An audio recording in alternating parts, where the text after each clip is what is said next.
ও জওয়ান যুবকেরা, মিশরের একজন অত্যন্ত প্রভাবশালী ধনী ব্যক্তি সে সাইড থেকে আওয়াজ দিয়ে বলল, না না, 10,000-এ নয়, 20,000-এ নয়, 50,000-এও হবে না।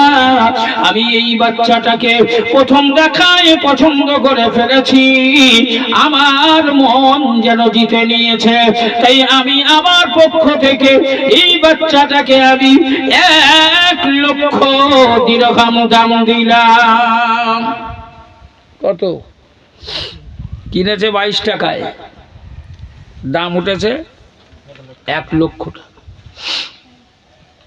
ঠিক এমনি সময় আজিজ মিশরের আজিজ এসে, মিশরের অর্থমন্ত্রী এসে বাজারে প্রবেশ করল।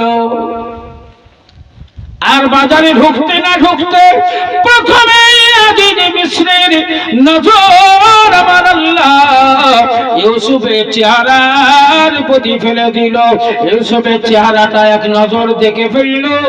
দেখার পরে মিশরের অর্থমন্ত্রী যেন ইউসুফের জন্য পাগল হয়ে গেল, কারণ আমার আল্লাহর কৌশল ছিল এই মিশরের আজিজের মাধ্যমে, আজিজ মিশরের মাধ্যমে আমার আল্লাহ ইউসুফকে মিশরের জমিনে স্থায়ী বানাবেন এবং সেই মিশরের বাদশা হিসাবে আমার আল্লাহ একদিন ইউসুফকে মিশরের বাদশা বানিয়ে দেবে। এটা ছিল আল্লাহর কৌশল।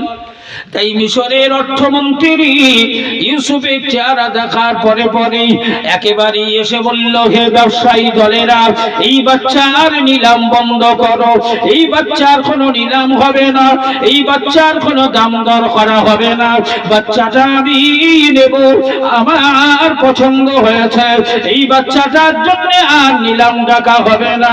বলো তোমরা কত পেলে এই বাচ্চাটা আমায় দেবে, তোমাদের পক্ষ থেকে দাম নির্ধারণ করে দাও। কারণ অর্থমন্ত্রী মানে টাকার অভাব আছে। আর বর্তমানে এখন সব যেমন আমাদের PhonePe, Google pay, Paytm, account, বিভিন্ন রকমের সংরক্ষণ, তখন এসব ছিল না। ছিল সব টাকা অর্থমন্ত্রীর বাড়ি। বলে বলো কত লাগবে বলো।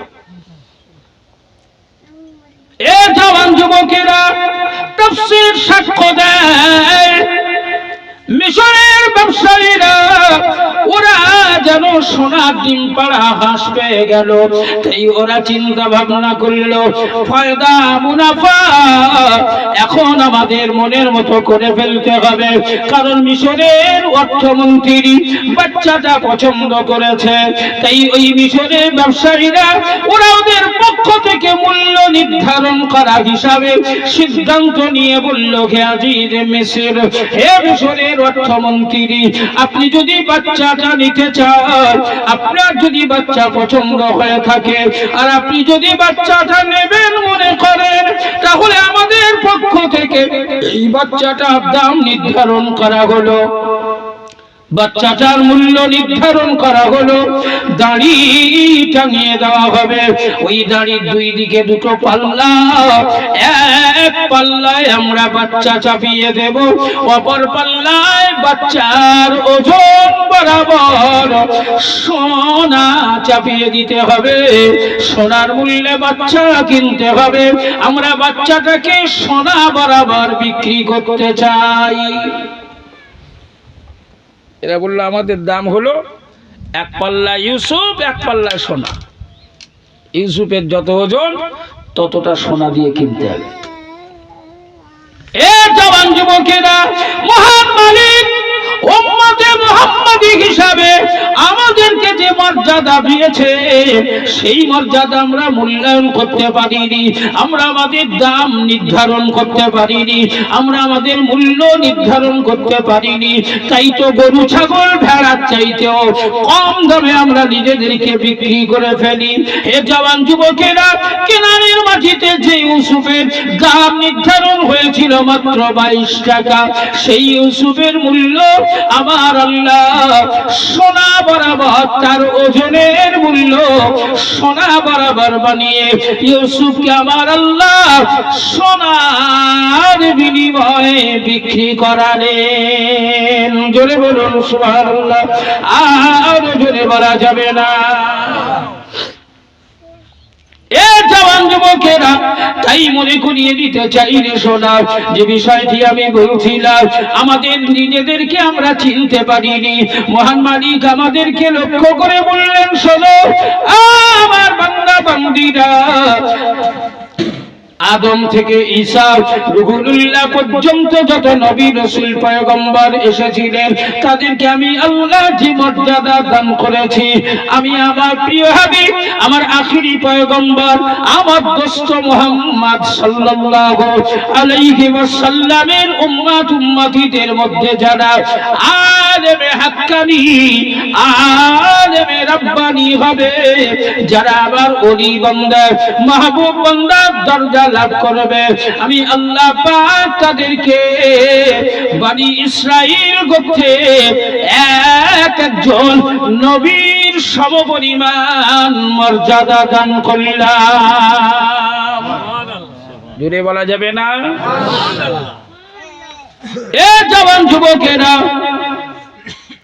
তাই আপনাদেরকে যে বিষয়টি শোনাতে চাইছিলাম, যে হাদিসটি বলতে চাইছিলাম, রাসূলুল্লাহর ভক্ত পাগল দেওয়ানা অর্থ নাই গরিব, তাই ইহুদির বাড়িতে বিক্রি হয়েছে।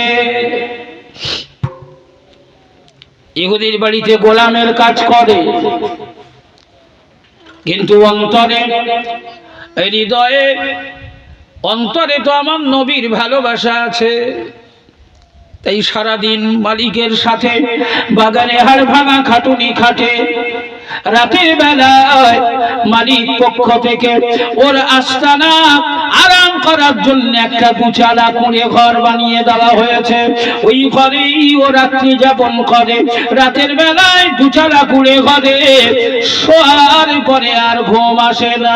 শুধু আমার নবীর ব্যাপারে বিছানায় লম্বা হয়ে নবীর ব্যাপারে ভাবে, রাসূলুল্লাহর ব্যাপারে ভাবে, আর নবীর মহব্বত আর ভালোবাসায় চোখের পানি বিছানায় ঝরায়।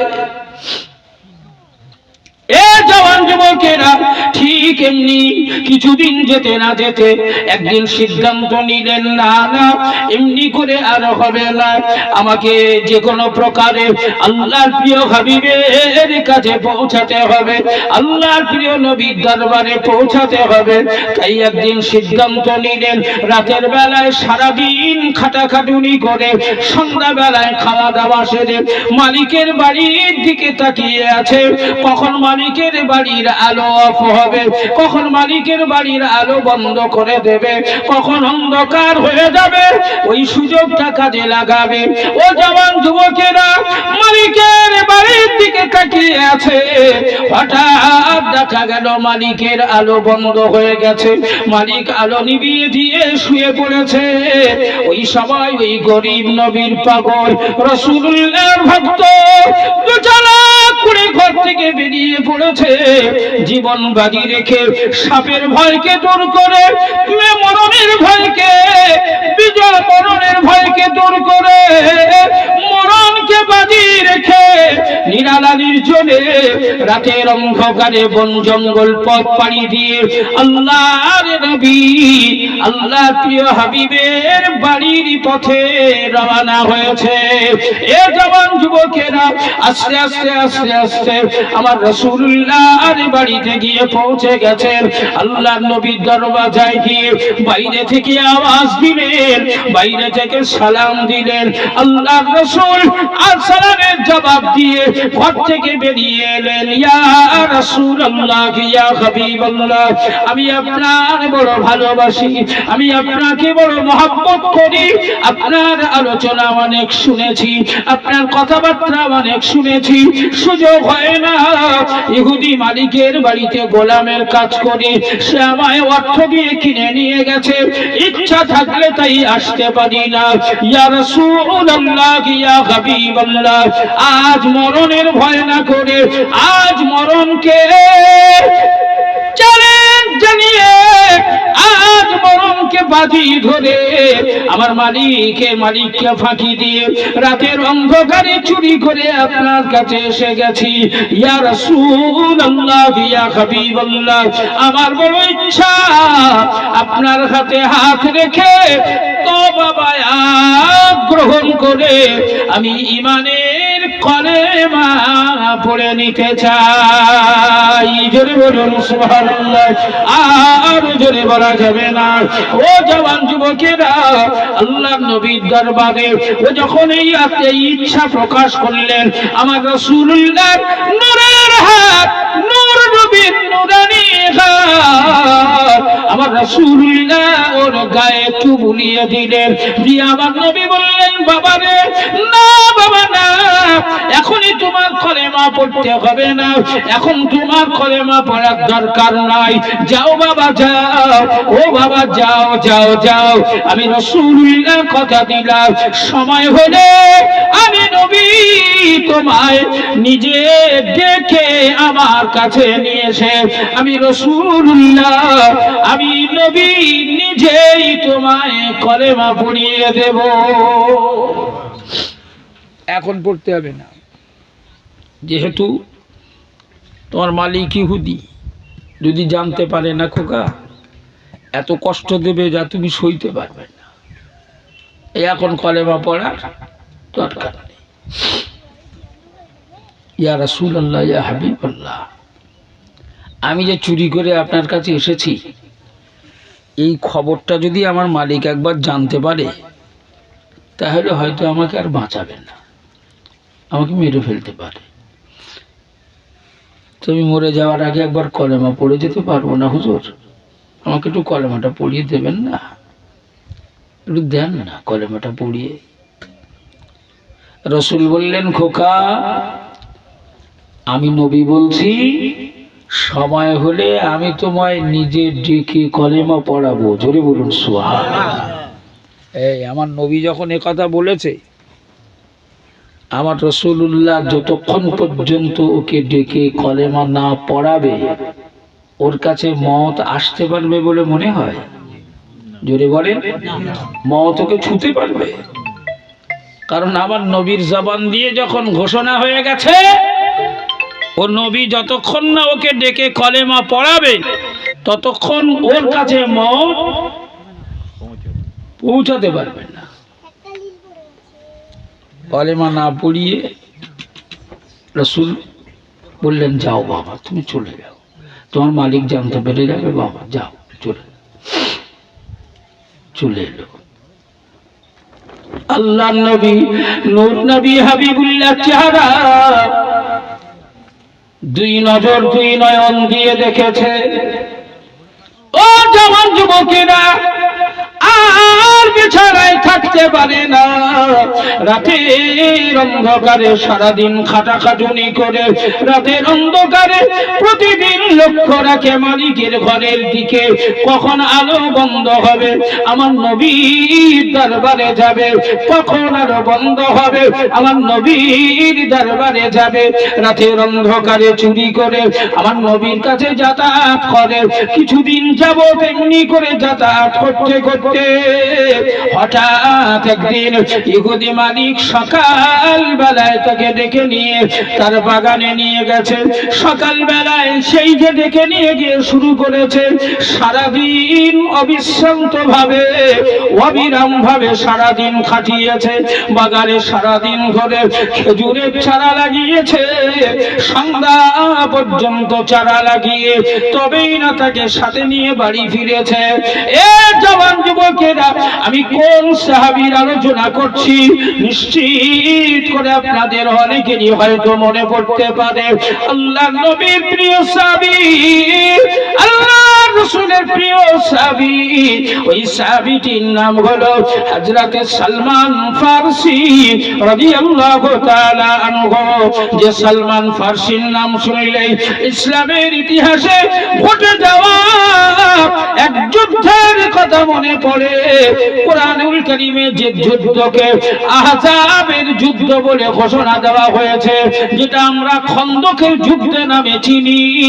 ও জওয়ান যুবকেরা, এই খন্দক খনন করা হয়েছিল হযরত সালমান ফারসির পরামর্শে। জোরে বলুন সুবহানাল্লাহ। ও জওয়ান যুবকেরা, সারাদিন হারবানা খাটুনি সালমানকে দিয়ে সারাদিন ধরে ইহুদি মালিক বাগানে খেজুরের চারা লাগিয়েছে। সন্ধ্যাবেলায় যখন বাড়ি ফিরেছে, বাড়িতে ফেরার পরে হাত পা ধুয়ে সালমান ফারসি নিজের দুচালা ঘরের সামনে বসে হযরত সালমান ফারসি নিজে মনে মনে কাঁদতে লেগেছে। ঠিক এমনি সময় ইহুদি মালিক সালমানের সামনাসামনি হয়েছে। লক্ষ্য করে দেখে সালমান বসে বসে কাঁদছে। ইহুদি মালিক বলছে, বাবা সালমান, ও বাবা সালমান, কি হয়েছে তোমার, কাঁদছো কেন? বাড়ির কথা মনে পড়েছে? বাড়ির বাপ মায়ের কথা মনে পড়েছে? বাবা সালমান, তুমি কেন কাঁদো? আমি কি তোমার সাথে কোনো দুর্ব্যবহার করেছি?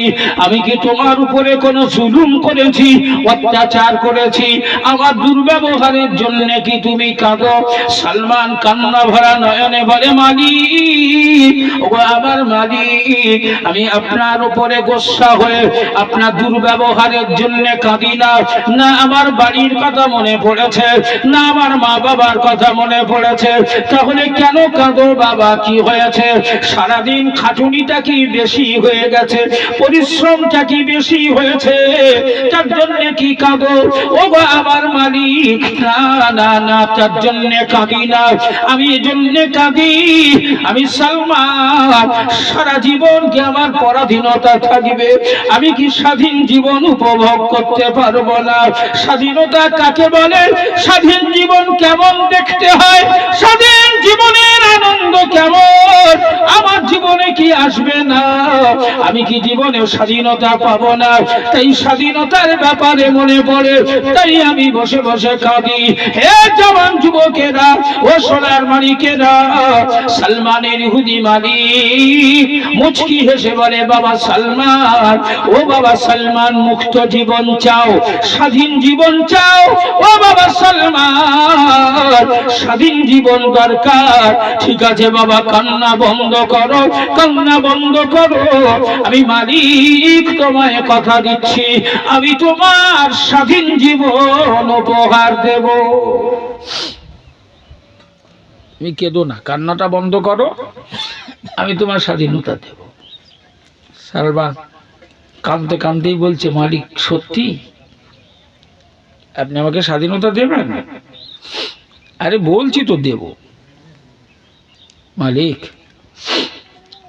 মারবো বললে ভয় থাকে, যদি কেউ কারোর বলে মারবো তার ভয় হয়, ভয় থাকে না, যদি কখন কোথায় দেখা হয়, কোন পিছন দিক থেকে মেরে বসে, কোথায় অ্যাটাক করে না কি করে, কি মারবো বললে ভয় থাকে না, আর দেব বললে আশা থাকে।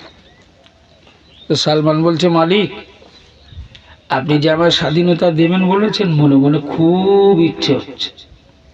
সেই স্বাধীনতাটা কখন দেবেন, কতদিন পর দেবেন, একটু বললে আমি আশায় আশায় বেঁচে থাকি। একটু বলেন না, আমি খুশি হই।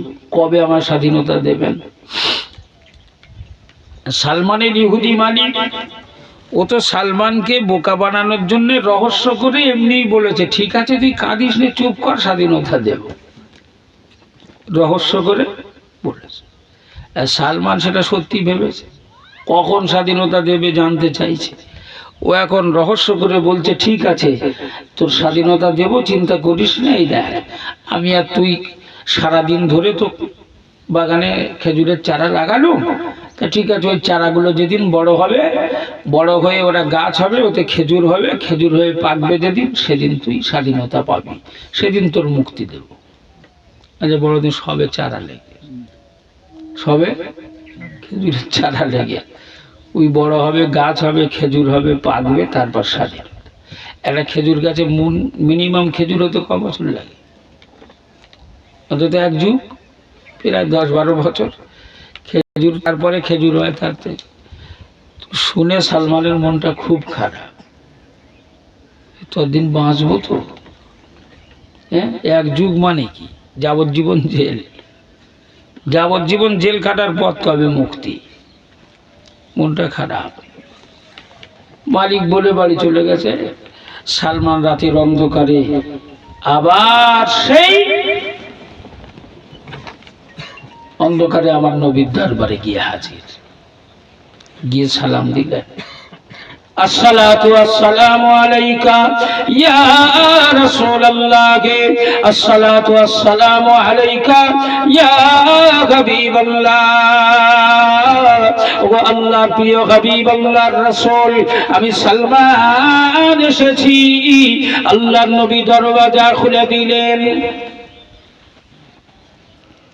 সালমানের চেহারার দিকে নবী একবার তাকালেন।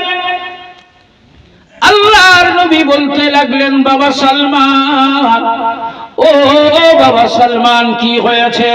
আজ তোমার চেহারায় যেন খুশি খুশি ভাব দেখা যায়, আজ তোমার চেহারায় যেন হাসি হাসি ভাব লক্ষ্য করা যায়। কি হয়েছে বাবা, কেন তোমার চেহারায় খুশি? সালমান বলছে, হুজুর এমন করে আর বলবেন না, খুশি আমার চেহারায় হওয়ারই কথা ছিল, খুশি আমার জীবনে আসতে চেয়েছিল, কিন্তু তার মনে হয় কপালে জুটবে না। বলে, কেন বাবা, কি হয়েছে বল না? হ্যাঁ, কি হয়েছে বল। ইয়া রাসূলুল্লাহ, ইয়া হাবিবাল্লাহ, আমার ইহুদি মালিক আমায় নিয়ে সারাদিন একটা বাগানে খেজুরের চারা লাগিয়েছে। সন্ধ্যাবেলায় অতিরিক্ত কষ্ট হওয়ায় আমি বসে বসে কাঁদছিলাম, জীবনে কি স্বাধীনতা আসবে না? স্বাধীন জীবন কি পাবো না? কান্না আমার দেখে ফেলে। মালিক আমায় জিজ্ঞাসা করে জানতে চায়, ও বাবা সালমান, কাঁদো কেন? আমি কান্নার কারণ বলি। মালিক বলে, কাঁদো কেঁদো না, চুপ করো, স্বাধীন করে দেব, মুক্ত জীবন উপহার দেব। আমি জানতে চাই মালিক, সেই দিন কবে আসবে? সেই দিন কবে আমি পাবো? ও বাবা সালমান, তোমার মালিক কি বলেছে বলো? ইয়া রাসূলুল্লাহ, ইয়া হাবিবাল্লাহ, আমার মালিক আমায় বলেছে, বাবা সালমান, ওই যে খেজুরের চারা লাগিয়েছি, ওই চারাগুলি যেদিন বড় হয়ে যাবে, ওই চারাগুলি যেদিন গাছ হবে, ওতে যেদিন খেজুর হয়ে পাকবে, সেই দিন তোমায় স্বাধীনতা দেওয়া হবে। আল্লাহ নবী বললেন, কি বললে বাবা? ইয়া রাসূলুল্লাহ, ইয়া হাবিবাল্লাহ, আমার মালিক আমাকে তো তাই বলেছে। তোমার মালিক বলেছে, ওই চারাগুলি যেদিন বড় হয়ে ওই গাছে খেজুর হয়ে পেকে যাবে, সেদিন স্বাধীনতা দেবে। জি হ্যাঁ ইয়া রাসূলুল্লাহ, ঠিক বলছো বাবা। ওগো আল্লাহর হাবিব, আমার মালিক তাই বলেছে। আল্লাহর নবী বললেন, বাবা সালমান, তাহলে তো আর দেরি করা যাবে না। ও বাবা সালমান, তাহলে তো আর সময় নষ্ট করা যাবে না। চলো বাবা সালমান, ও বাবা সালমান, আমি রাসূলুল্লাহ, আমায় নিয়ে তোমার সেই ইহুদি মালিকের বাগানে নিয়ে চলো। আমি নবী সেই বাগানে যেতে চাই।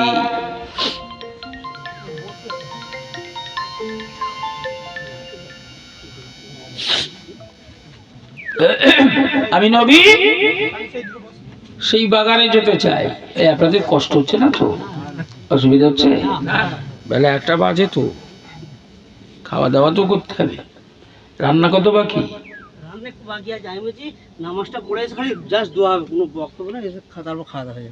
কোথায়? মসজিদে? সবাই মসজিদে নামাজ পড়তে যাবে? এখানে জামাত করা হোক না? এখানে? হ্যাঁ হ্যাঁ, তাও করলে হবে। এখানে জামাত করে নিলে জামাত হয়ে যাবে। এখানে দোয়ার পরে আজান হবে, জামাত হবে, তারপরে মানুষ খাওয়া দাওয়া করবে। তাই করো। হ্যাঁ, সেটাই ভালো হবে। ওটাই হবে মামা, দোয়াটা হয়ে এখানে জামাত দোয়া হয়ে যাবে, গিয়ে আজান এমনি মুখে দেওয়া হবে। না, আজান মসজিদের আজান শোনা যায় তো এখানে? মসজিদে আজান কটায়? একটা। তাহলে তো এবার আজান দেবে, 1টা বাজে তো। তো সেই আজান মসজিদেই হচ্ছে, যখন মসজিদে আজান হয়ে যাওয়ার পরে এখানে আমরা অনুষ্ঠান শেষ করে দোয়া করে তারপরে এখানে জামাত হবে, একসাথে সবাই জামাতে নামাজ পড়ে ঘুরে বসে খাওয়া দাওয়া করে নেওয়া হবে, নাকি বলেন? আল্লাহ কবুল করে নিক। সকলের তাকবীর দেন তো, নারায়ে তাকবীর। একসঙ্গে উচ্চ আওয়াজে তাকবীর দেন, নারায়ে তাকবীর, নারায়ে তাকবীর। প্রাণ ভরে দরুদ শরীফ, আল্লাহুম্মা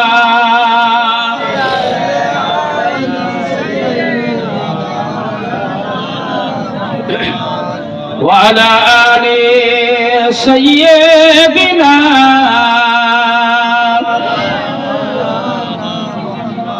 শিশু মুসাকে ভাসিয়ে দিল মিশরের নীল দরিয়া, আর ভেসে ভেসে উঠল গিয়ে ও যে দুশ্মনেরই কিনারায়। শিশু মুসাকে ভাসিয়ে দিল মিশরের নীল দরিয়া, আর ভেসে ভেসে উঠল গিয়ে ও যে দুশ্মনেরই কিনারায়। ফেরাউন বলে শোনো আসিয়া, এই হবে মোর দুশ্মন, আর জীবদ্দশায় কেড়ে নেবে ও যে আমার সিংহাসন। শিশু মুসাকে ভাসিয়ে দিল মিশরের নীল দরিয়া,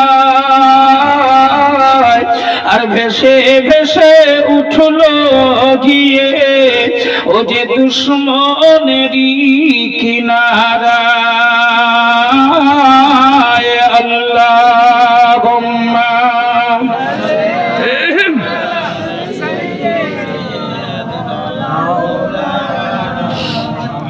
ওয়া আলা আলি সাইয়্যিদিনা।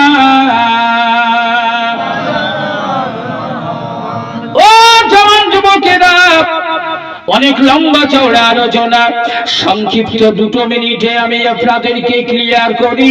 আল্লাহ নবীর সাহাবীকে লক্ষ্য করে এই হাদিস শরীফ।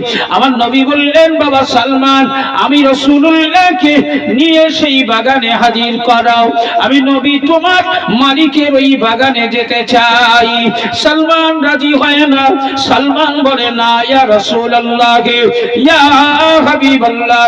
সালমান নিজের জীবন নবীর পায়ে কুরবান করে দেওয়ার জন্য তৈরি, তবে সালমানের কারণে রাসূলুল্লাহর উপরে এক বিন্দু পরিমাণ আঘাত আসবে, এটা সালমান কখনো মেনে নেবে না। তাই রাতের অন্ধকারে নিরাপত্তার অভাব বোধ করছি, আপনাকে আমি সেই জায়গায় নিয়ে যেতে পারবো না। আল্লাহর নবী বলেছিলেন, বাবা সালমান, ও বাবা সালমান, তুমি মনে করো না এখানে আমি রাসূলুল্লাহ আছি, এখানে আমার সাথে তুমি সালমান আছো, আমরা দুইজন আছি। না বাবা না, ইন্নাল্লাহা মা'ানা।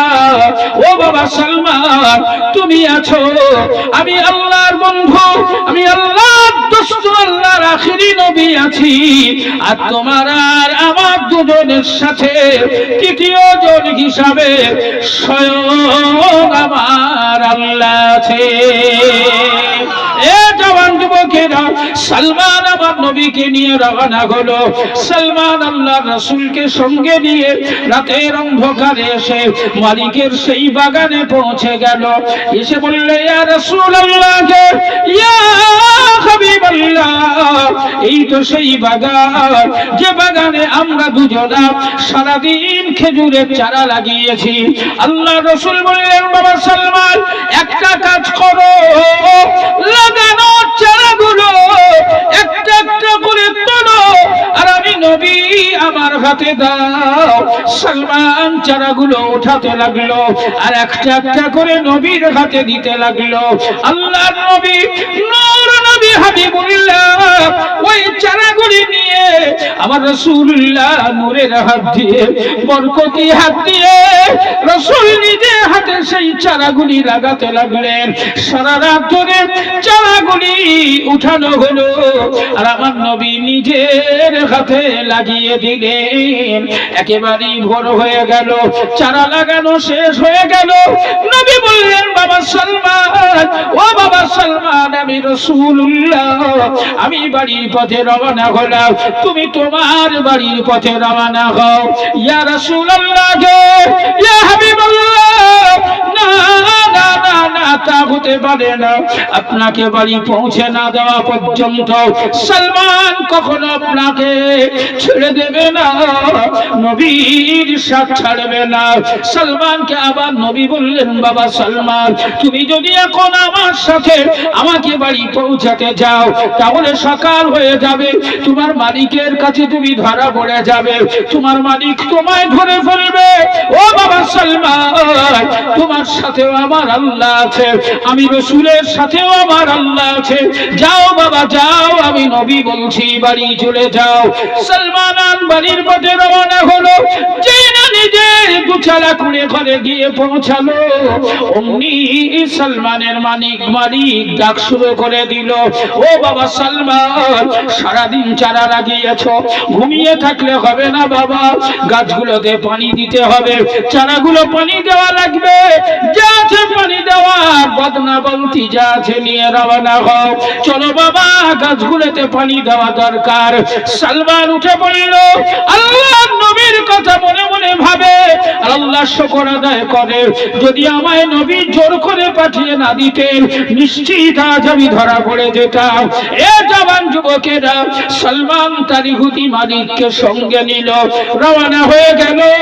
সকাল হতে আসে, সালমান আর সালমানের মালিক বাগান খুঁজে পায় না, বাগান চিনতে পারে না।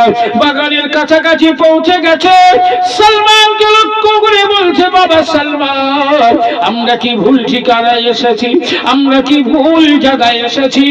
ও বাবা সালমান, আমাদের বাগান কেন খুঁজে পাওয়া যায় না? সালমান বলে, মালিক আমিও তো ভাবছি বাগান কোথায় গেল, কোন জায়গায় এসে আমরা পৌঁছালাম। আস্তে আস্তে করে আরো কাছাকাছি হয়ে গেল। সালমান বলল, মালিক ঠিকানা আমাদের ভুল হয় নাই, ঠিকানা আমরা হারাই নাই, সঠিক ঠিকানা এসেছি। ওগো মালিক, লক্ষ্য করে দেখুন, এটাই তো আমাদের সেই বাগান যে বাগানে আমরা সারাদিন চারা লাগিয়েছি। মালিক অবাক হয়ে তাকায়, সালমানের দিকে লক্ষ্য করে। মালিক বলে, সালমান, এটা কি করে সম্ভব? সকাল থেকে সন্ধ্যা পর্যন্ত আমরা যে চারা লাগিয়ে গেছি, সেই লাগানো চারা আর ভরপুর বাগান হয়ে গেছে।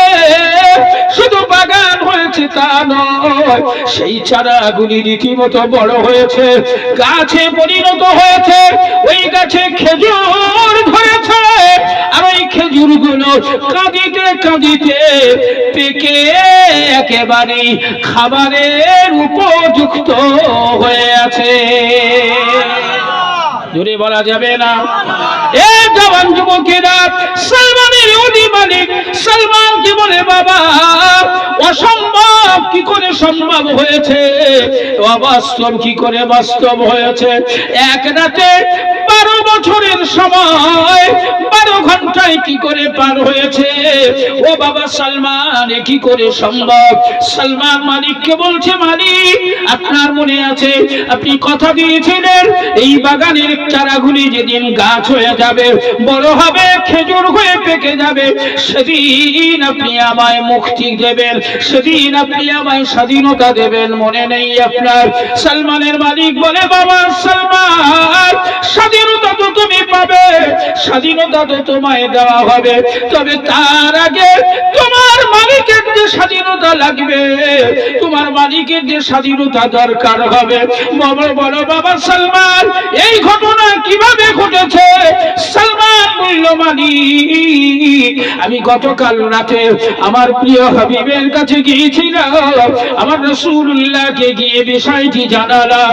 আমার নবী বললেন, বাবা সালমান, আমি রাসূলকে নিয়ে চলো।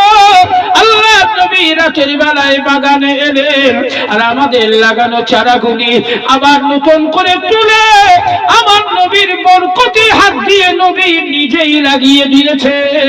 ওগো আমার মালিক, তাই আমার নবীর বরকতি হাতের ছোঁয়ায় আমার আল্লাহ 12 বছরের সময় নবীর কদমের ওসিলায় আমার আল্লাহ 12 ঘন্টায় করে দিয়েছে। আর জোরে বলা যাবে না। সালমানের ইহুদি মালিক বললেন, বাবা, যে নবীর হাতের ছোঁয়ার এত বরকত, যে নবীর হাতের ছোঁয়ায় 12 বছরের সময় 12 ঘন্টায় পার হয়, সেই নবীর বিরুদ্ধে যাওয়া সম্ভব নয়। চলো বাবা সালমান, আমায় নিয়ে চলো তোমার নবীর কাছে। আমি তোমার নবীর কাছে, আমি আমার প্রিয় নবীর কাছে গিয়ে আমার জীবনের স্বাধীনতা চাই। আমি নবীর হাতে হাত দিয়ে তওবা বায়াত গ্রহণ করে ইসলাম কবুল করে ঈমান আনতে চাই। ও বাবা সালমান, আমায় নিয়ে চলো। সালমান তার মালিককে নিয়ে রওনা হলো। রাসূলুল্লাহর দরবারে গিয়ে পৌঁছালো, রীতিমতো দুহাত লম্বা করে আল্লাহর নবীর হাতে হাত দিয়ে ইহুদি মালিক ঈমানের কলেমা পড়ে নিল। আল্লাহর রাসূলকে লক্ষ্য করে বললেন, হুজুর, যে ইয়া রাসূলুল্লাহ, ইয়া হাবিবাল্লাহ, যে নবীর বরকতি হাতের ওসিলায়, যে নবীর বরকতি হাতের ছোঁয়ায় আমার আল্লাহ 12 বছরের সময় এক যুগ এক রাতে পার করে দেয়, সেই বাগানের মালিক আমি আর নয়। আজ থেকে আমার ওই বাগানের মালিক হলো আল্লাহর রাসূল। জোরে বলুন, আরো জোরে বলা যাবে না।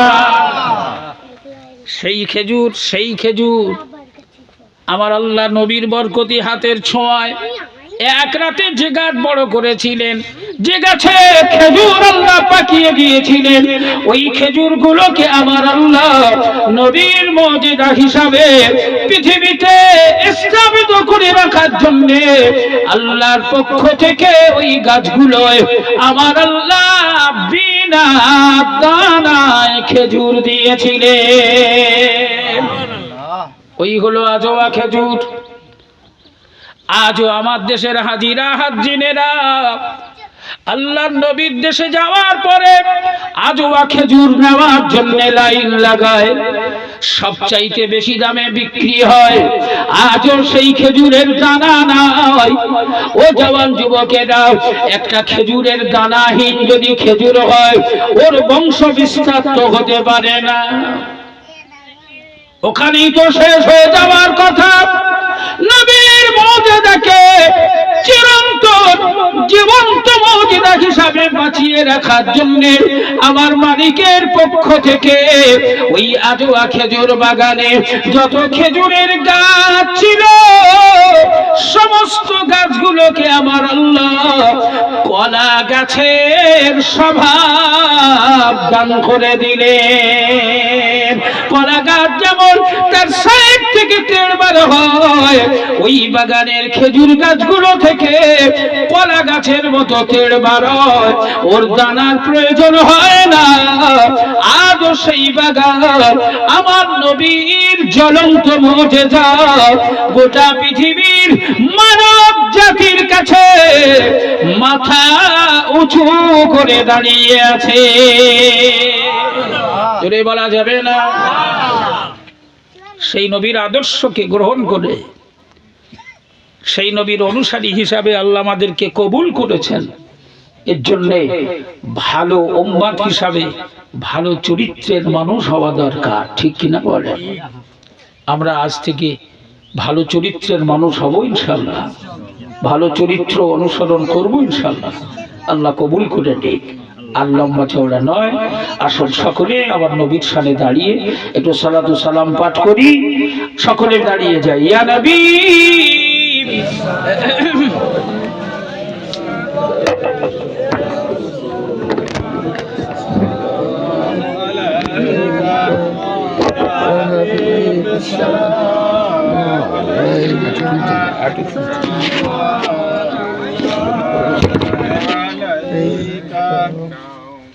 أشرق البدر علينا واختفت منه البدور مثله صدق ما روينا قط يا وجه السرور يا نبي سلام عليك يا رسول سلام عليك يا حبيب سلام عليك صلوات الله عليك أنت شمس أنت بدر أنت نور فوق نوري أنت يكسر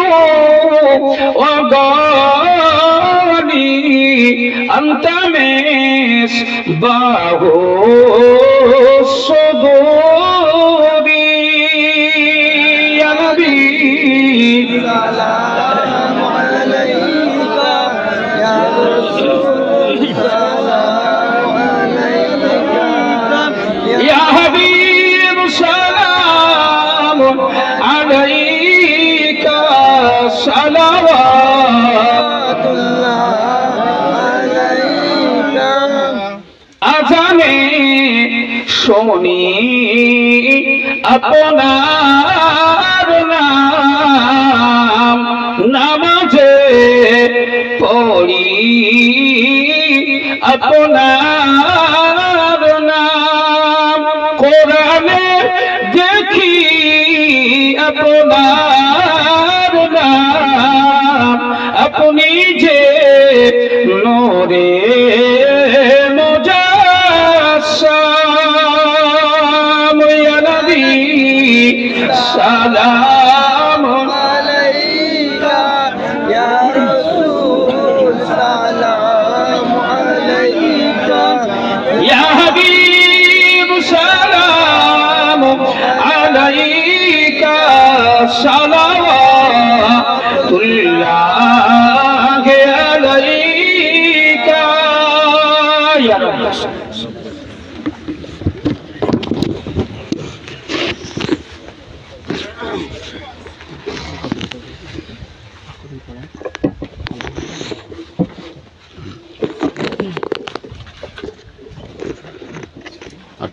আটো এটা দাও এটা আটো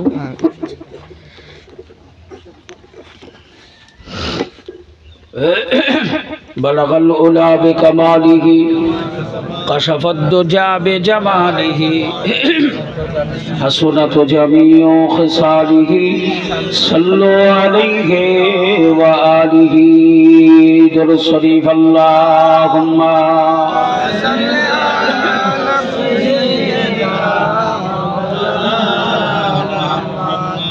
وعلى آل سيدنا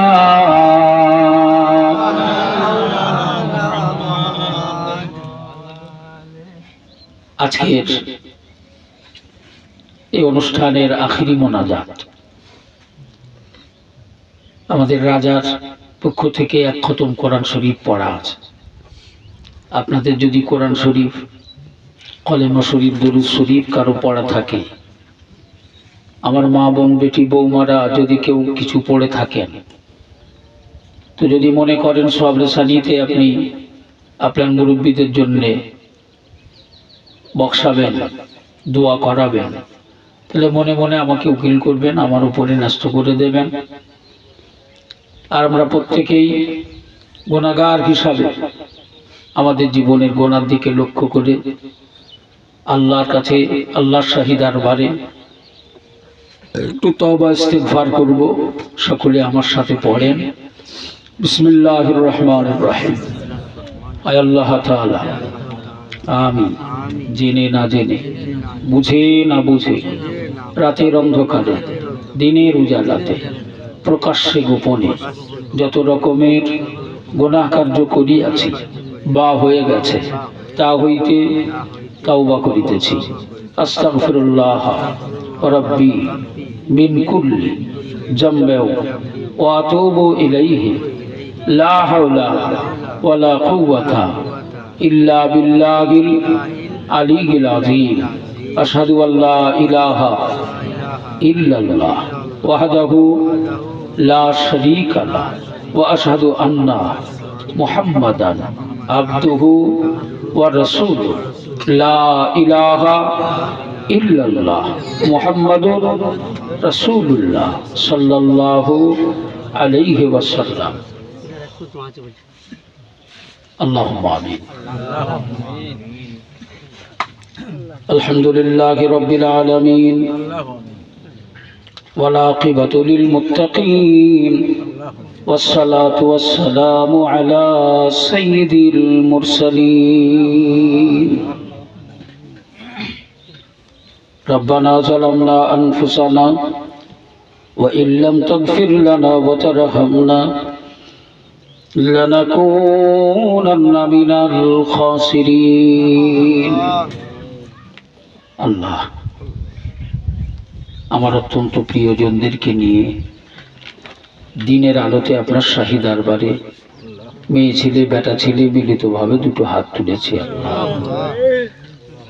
আয় আল্লাহ, আমাদের সকলের तमाम জীবন জিন্দেগীর সমূহ গুনাহগুলোকে আপনি মাফ করে দেন। আল্লাহ, আমাদের জীবনের ছোট বড় ভালো কাজগুলোকে আপনি কবুল করে নেন। আল্লাহ, আমাদের জীবনের হয়ে যাওয়া ছোট বড় অপরাধগুলোকে আপনি ক্ষমা করে দেন। আপনার পবিত্র কোরআনুল কারীম 2 খতমের কম বেশি কিছু তেলাওয়াত করা আছে।